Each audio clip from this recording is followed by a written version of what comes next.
Vamos a hablar el día de hoy de librarse de la culpa, entendiendo, sanando y avanzando. Me hacían una pregunta hace unos días sobre la culpa, que si la culpa podría producir enfermedades. Y ciertamente que sí, sí podemos incluso morirnos de culpa, sí podemos enfermarnos de culpa. Y ciertamente la culpa es un sentimiento, porque la culpa es un sentimiento que existe y tiene que existir, porque sí, se hace necesario para identificar en nosotros ciertos elementos que, que nos pueden ayudar a crecer, ayudar a ser mejores personas, ayudar a tener un estilo de vida de más hermandad con las personas, ¿no? Entonces, vamos a comenzar por entender un poco a la culpa, ¿no? Como ya les comenté, la culpa es una emoción. Es una emoción que surge cuando percibimos que hemos violado nuestros valores o hemos dañado a alguien directa o indirectamente. Entonces, fíjense lo siguiente. Muchas veces lo que consideramos que son nuestros valores puede ser una percepción equivocada de lo que ellos son, de lo que es importante, de lo que no. Algunas veces pensamos que dañamos a alguien porque ese daño que hicimos, entre comillas, es algo que a nosotros nos habría afectado, pero no necesariamente afecta al otro. Este, y muchas veces simplemente no pudimos hacer nada distinto.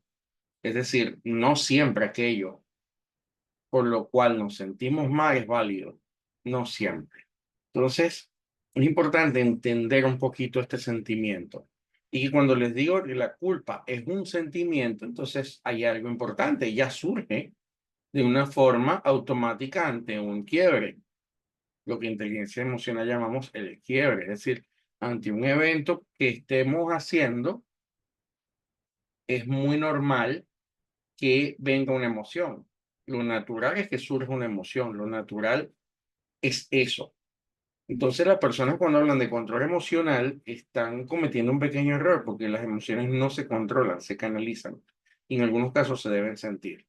Y eso cualquier psicólogo se los va a decir, se los va a enseñar con mucha calma, pero desde la neurociencia también se entiende que se debe entender por qué este proceso se da y nos puede ayudar a transformarnos, a llevar una vida un poquito más tranquila, ¿no? Entonces, fíjense, tenemos dos tipos de culpa. La culpa adaptativa y la culpa desadaptativa. La culpa adaptativa es aquella que te motiva a reparar y aprender. Porque cuando cometemos errores y de verdad somos culpables por esos errores, simplemente debemos perdonarnos, tal cual lo vimos ya hace unas semanas atrás, aprender a perdonarnos a nosotros mismos, reparar lo que haya que reparar, aprender y seguir adelante. Entonces, esa es la culpa, vamos a decirlo así, el tipo de culpa adaptativa. Primero nos motivamos, me equivoqué, si pedí perdón, más allá de que me perdonen o no, lo pedí, lo sentí, entendí mi error, reparé y aprendí.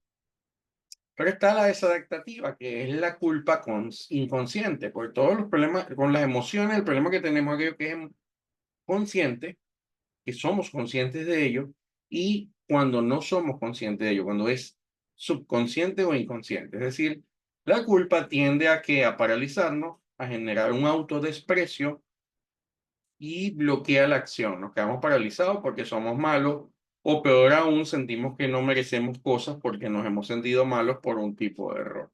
Pues obviamente tenemos que convertir la culpa desadaptativa en culpa adaptativa. Y eso es parte de lo que queremos hacer hoy. Repasar un poco acá. Estamos transmitiendo en Instagram y estamos en línea con toda la gente en Zoom. Entonces, fíjense lo siguiente. ¿Qué consecuencias puede traerme para mí no trabajar la culpa? Es decir, quedarme en una culpa desadaptativa. Bueno, tenemos las consecuencias emocionales. Una culpa no trabajada puede generar ansiedad, depresión y obviamente baja autoestima. Emocionalmente es importante entenderlo. Muchas veces no sabemos que tenemos culpas encima, pero sentimos depresión. sentimos ansiedad o somos una autoestima muy baja. Es importante allí hacer un análisis de por qué puedo tener mi autoestima baja o por qué sufro de alguna depresión o de alguna ansiedad. Puede estar escondida una culpa. Y el otro problema emocional que genera la culpa es algo que se llama la rumiación. Es darle vuelta constantemente al hecho y no vivir por eso, no, porque por mi culpa de esto o por mi decisión errada. Yo rumié muchos años, por mucho tiempo, algunas decisiones equivocadas que tomé. Y no era una culpa hacia nadie, fue una culpa hacia mí mismo. No tomé los pasos en mi vida profesional que debí tomar y cuando veía las malas consecuencias de ese error, rumiaba. Y había una culpa detrás, la culpa de no haber tomado la mejor decisión en algún momento. Cuando se supera la culpa, cuando se deja a un lado y decide, mira, ya, bueno, ya, la decisión, ya estoy como estoy, ya pagué las consecuencias, voy a seguir adelante y entonces surgen nuevas oportunidades. Cambia todo. Tenemos también otras consecuencias de no trabajar la culpa, físicas. Las físicas es estrés crónico, un aumento del cortisol. ¿Por qué? Porque precisamente cuando emocionalmente tenemos ansiedad, depresión, autoestima baja, rumiación como tal, el cerebro va a segregar cortisol. Y ese cortisol va a producir estrés crónico en nosotros, distrés. Y si no produce esto, produce problemas de sueños, tensión muscular y fatiga. Si los remito al cuando vimos todos los problemas que el cortisol puede generar en nosotros por no perdonar, en este caso aplica todo lo que vimos en ese momento por no perdonarnos a nosotros mismos. Si no nos perdonamos a nosotros mismos, es el mismo efecto. Y la culpa es una forma de no perdón, continuando un poco con el tema de el perdón que lo hemos estado profundizando desde la perspectiva del cerebro.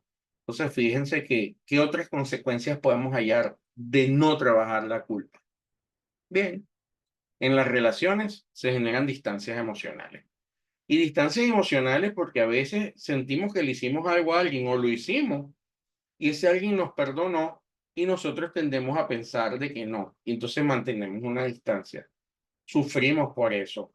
Y a su vez también tenemos dificultad para perdonar a otros. Porque en la medida que somos duros y rudos con nosotros mismos, nuestra culpa, lo vamos a hacer con otras personas que estemos alrededor. Por eso, qué curioso y bonita la frase bíblica que está en el Padre Nuestro, perdona nuestras deudas, así como nosotros perdonamos a nuestros deudores. Ahí se aplica, ¿no? ¿Qué otras consecuencias tenemos de no trabajar la culpa? Las conductuales. Porque normalmente tenemos un bloqueo terrible en la toma de decisiones porque no confiamos en nosotros mismos. Pensamos que nos podemos caer, que vamos a volver a equivocarnos, que lo vamos a hacer mal, que le vamos a fallar a la gente que nos quiere, depende de qué tipo de culpa sea, ¿no? Y esto también se le denomina auto boicot. Nos vamos automáticamente a culpar y nos vamos a imposibilitar. Entonces, si ya entendemos que la culpa es una emoción y vamos a trabajar esa emoción tenemos que trabajarla ¿desde dónde? Tenemos que llevar la emoción al prefrontal, tenemos que sacarla de nuestra amígdala o sistema límbico completo y llevarla a nuestra corteza prefrontal, si lo hablamos técnicamente. Entonces, ¿cómo podemos hacer esto? Esto lo podemos hacer con varios ejercicios. Les voy a mencionar algunos ejercicios que pueden hacer secuencialmente para obtener resultados. El primer ejercicio es la retribución de responsabilidad. ¿Cómo se hace eso? Reatribución de responsabilidad. ¿Cómo la hago? Paso uno. Pueden escribir el hecho que les causa culpa. Es decir, escriban, repasen todo el hecho. ¿Qué es lo que me causa la culpa? Lo escribo como un párrafo superior. Luego voy a hacer también 3 columnas. De lo que escribí arriba, lo voy a llevar a columnas. Y voy a ver de todo lo que sucedió y de lo que hice, en el contexto en el que lo hice, qué estaba bajo mi control en la primera columna. ¿Qué tenías bajo tu control allí? Luego una segunda columna, lo que no estaba bajo mi control. Y una tercera columna, lo que yo no sabía en ese momento. Porque a veces tenemos culpa por 1000 cosas que no sabíamos. Nosotros no necesariamente no tenemos la culpa de que no sabíamos algo, de que no conocíamos algo. Hay un dicho que dice, el camino al infierno está lleno de buenas intenciones. ¿Por qué? Porque muchas veces con muy buenas intenciones podemos cometer errores. Errores que mañana nos pueden producir una culpa.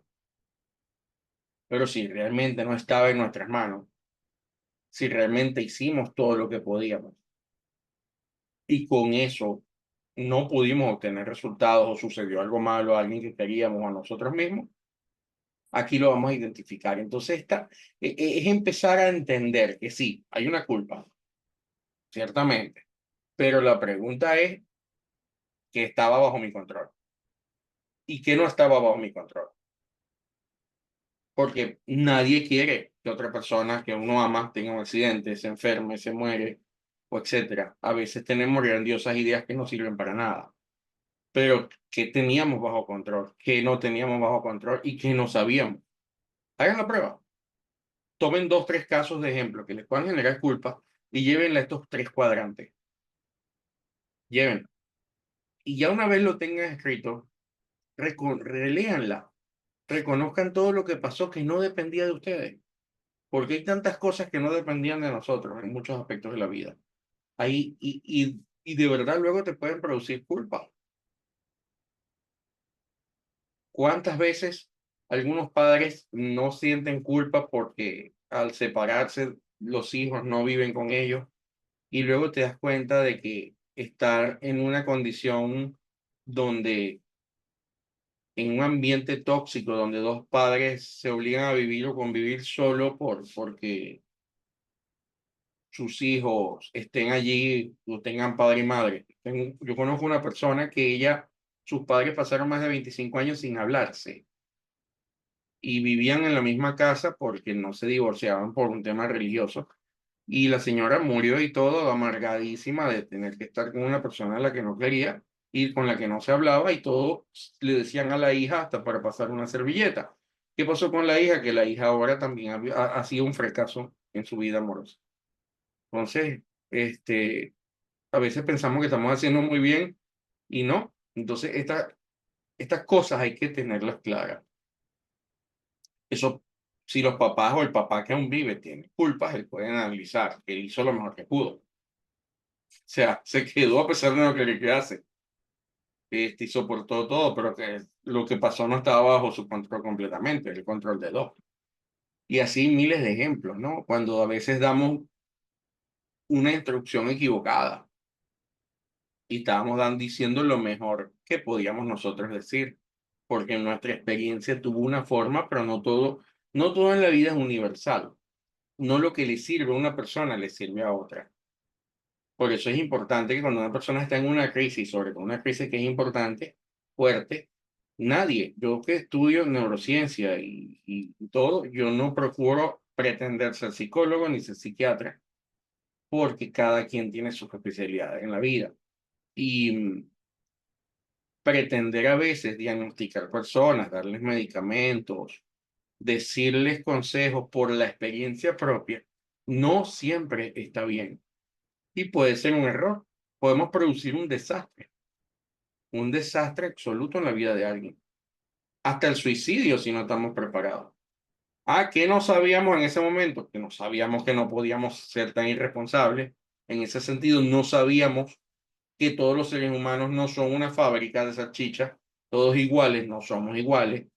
No entendíamos que era la psiquis. A nosotros nos fue bien bebiéndonos una pastillita, se lo recomendamos a otra persona que se la bebió sin saber nada, sin consultar a un médico, la persona se la bebe y se muere para tener un problema en el hígado, imagínate, por decirte, y se muere. O sea, estoy contando cosas que han pasado. O sea, entonces, por eso siempre tenemos que aprender para disminuir lo que no sabía en ese momento o lo que no sé en el contexto de otra persona. Entonces, hagan este ejemplo, practíquenlo y van a ver qué maravillosa, un aprendizaje maravilloso en él, ¿no? Pueden hacer preguntas luego en la marcha, lo dejan en el canal, los que tienen mis contactos por Instagram, lo dejan en Instagram y con mucho gusto podemos ir contestando preguntas hasta posterior cuando hagan este ejercicio. El segundo ejercicio que se puede hacer, yo diría, o sea, termino este y paso a este otro, es una carta de perdón a nosotros mismos, ¿no? Definitivamente va a haber un momento donde decimos, sí, metí la pata. Entonces ahí yo tengo que trabajar el autoperdón, que ya lo hemos enseñado, este, pero tengo también que perdonarme. Entonces yo me puedo hacer una carta dirigida a mí. pero lo debo hacer como en tercera persona, en segunda persona, o sea, donde se reconozco el error, desarrollo una empatía por ese error. Mira, sí, te equivocaste por esto, entiendo que lo hiciste por esta razón y por esta razón, pero puedes comprometerte a aprender, a tomar la lección, a reparar el daño que se hizo. Todo en la carta. Sí, me equivoqué también por este motivo, no se debió haber hecho esto, no, no debimos. Y después que tengas la carta, la vas a leer, la vas a leer y la vas a leer, posiblemente unas 3 veces, en voz baja, y como un símbolo la quemas. O sea, ya me perdoné, ya pasó, yo mismo me perdoné y sigo adelante. Entonces, es importante eso, tener compasión por nosotros mismos, entender que estamos aprendiendo, entender que somos seres humanos y que como seres humanos que somos, nos equivocamos. Y punto. Y sigamos la vida. La vida no es tan larga, la vida es corta. Y lo mejor que tenemos para hacerles vivirla lo mejor que podamos, sin ser inconscientes, sin ser locos e irresponsables, disfrutarla, ser felices. Y si estamos con culpas, no, perdonémonos y sigamos adelante y reparemos lo que haya que reparar. Por eso, tercer punto en este caso es, el tercero y último, la acción reparadora. Por ejemplo, hay varias formas de reparar. Si puedo reparar con la misma persona a la que le hice daño, si se está hablando de personas, lo hago. Pero si no puedo porque no quieran o la persona no está en este mundo o porque no la va a aceptar, yo primero puedo pedir perdón. Pedir perdón al universo, a Dios, pero también puedo ayudar a otros en la condición de la persona original que no puedo ayudar en este momento. Entonces tengo que construir una acción y entender que esa acción yo la estoy haciendo por ese fin. A mí me pasó algo, fíjense, un ejemplo muy sencillito de culpa, ¿no? Este, yo quería ayudar a un señor y lo vi un día, no le di nada, le quería dar algo de comer, le voy a comprar algo para darle, lo vi el segundo día y no lo conseguí. El señor no apareció más, no lo vi más, no sé si se murió o hasta se moriría de hambre. Y yo sentí un nivel de culpa de que ese señor se murió de hambre y yo no le di nada. Entonces, ¿yo qué he hecho? Bueno, he elegido personas, aparte de mi ejercicio de dar cotidiano, y les he dado de comer en honor a esa persona. Entonces, eso puede ayudar muchísimo. Eso es reparar, pero tenemos que estar conscientes y entender claro que uno hizo una acción reparadora por eso. Y cuando venga el rumiar, cuando venga otra vez el pensamiento, pueden otra vez aplicar el método Rich. Y quien no vio la clase del método Rich en YouTube está, cuando la damos, del perdón, que sabemos que el perdón es una decisión, el trabajar la culpa también es una decisión. Entonces, cuando venga ese pensamiento de culpa nuevamente, ¿qué es lo que tengo que hacer? Cuando venga ese pensamiento de culpa, yo lo que tengo que hacer es trabajar y decir, mira, pero ya yo esto me lo perdoné, yo estoy haciendo una acción reparadora, he hecho varias acciones reparadoras por esto. Y si se da incluso que la persona hacia la cual tenemos la culpa, si es hacia una persona y no hacia nosotros mismos, te dice, es que tú estás, bueno, sí, yo me arrepiento, yo te pido perdón por lo que hice. Ah, no, pero yo no te perdono. Bueno, ya eso no, ya eso es un problema de él o de ella, no de nosotros. Bueno, lamento que no me perdones, yo estoy reparando mi culpa. Hasta se lo puedes decir, ¿no? O lo puedes pensar como prefieras. Eso, y recordar que estamos haciendo una acción reparadora, haber hecho todo el proceso, y de todos los 3 ejercicios, más importante es la acción reparadora, y que contestarme, yo estoy reparando el daño. Es el más importante, si tienen que elegir uno de los 3, ustedes se lo repiten cada vez que vuelva el pensamiento de esa culpa, hasta que esa culpa pase. Ustedes también pueden hacer una afirmación, yo me perdono. Yo me amo, me bendigo y me perdono. Así yo me amo, me bendigo y me perdono. Hoy me perdono. Y también pueden decir, ya yo me perdoné. Por esto, ya yo me perdoné. y estoy haciendo mi acción reparadora. Les aseguro que si ponen esto en práctica con constancia, van a tener resultados. No es automático, no es mágico. O sea, sí es mágico, pero no es rápido. No es magia como cuando uno ve a Harry Potter, usa la varita y de una vez se produce la magia. O sea, uno puede usar la varita porque la varita es un símbolo del pensamiento dirigido para que ustedes entiendan lo que es la varita.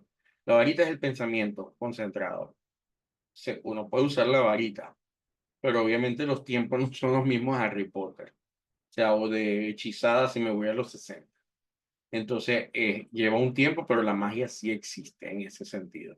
O sea, hagan esto, por lo menos la acción reparadora y la afirmación, y van a tener resultados. Y muy buenos resultados y resultados a corto tiempo. Es decir, una semana ustedes practicando esto, ustedes van a tener ya resultados que ustedes van a poder conformar y comprobar por ustedes mismos. Entonces, fíjense lo siguiente. La culpa, bien gestionada, nos hace mejores. Sí, es sencillo.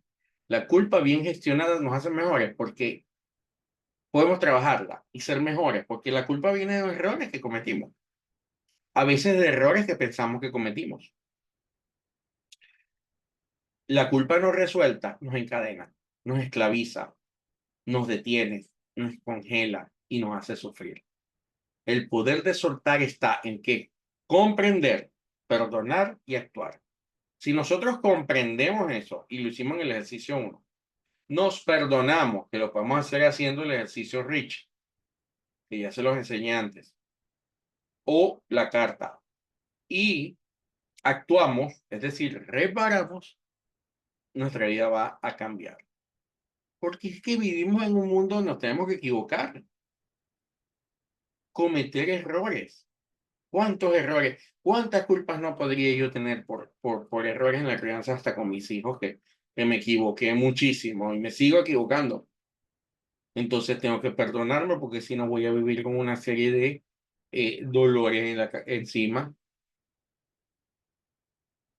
Y lo más natural es errar. Cuando ustedes escuchen a alguien que no se equivoca, salgan corriendo porque es narcisista. O sea, es lo único que les podría decir. Cuando alguien es perfecto, es narcisista, porque no comete errores. Y si quieren entender de eso, busquen en internet todo lo que es el síndrome de narcisismo para que se den cuenta que no es solo alguien que se cree muy bonito, eso es algo un poquito más complejo que eso. Entonces, bueno, yo quería darles hoy y compartir con ustedes un poco reflexiones sobre la culpa. Eso fue a raíz de una, por cierto, una conversación ya que aquí está conectada en línea pues, con Estela. Entonces, Leva, te voy a preparar la clase de la culpa y aquí está. Todo lo que me están viendo en vivo ahorita en este momento, o aquellos que vean el canal de YouTube, o estén viéndome en Zoom, o estén viéndome en Instagram, que quieran que desarrollemos algún tema, ustedes me lo pueden decir que con mucho gusto lo metemos en la lista de los temas que les podemos dar, que nos puedan ayudar a desarrollar un mejor vivir, un vivir felices.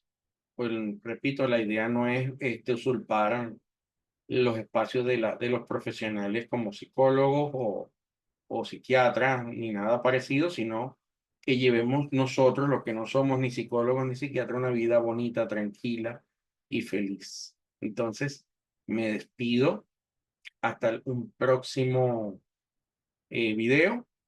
Y de verdad que ha sido un gusto poder hablar de este tema con todos y cada uno de ustedes.